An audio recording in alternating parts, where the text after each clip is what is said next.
Media సమావేశాన్ని NDA కూటమి తరపున మేము మహిళలందరం పెట్టడానికి కారణం, మొన్న ఏప్రిల్ 16వ తారీఖు 131వ సవరణ బిల్లు, మహిళా బిల్లు 33% రిజర్వేషన్ ఏదైతే ఉందో దాన్ని విపక్షాలు వీగిపోయేలాగా చేసింది.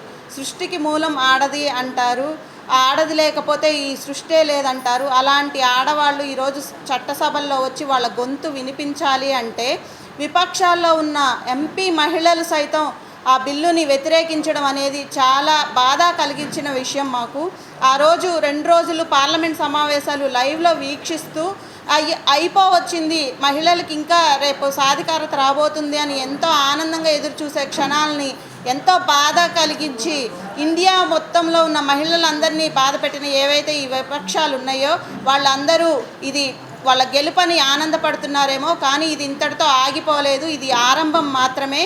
రాబోయే రోజుల్లో ప్రధానమంత్రి మోడీ గారు మహిళల పక్షాన ఉన్నారు. ఆయన ఎంతో చిత్తశుద్ధితోటి మహిళలకు సాధికారత కల్పించాలని ఈ బిల్లును ఏదైతే ప్రవేశపెట్టారో ఆయన ఒక విషయాన్ని పట్టుకుంటే వదిలిపెట్టే వ్యక్తి కాదు. ఆయన ఖచ్చితంగా మా మహిళల పక్షాన ఉంటారని మేము ఎంతో గర్వంగా నమ్ముతున్నాము.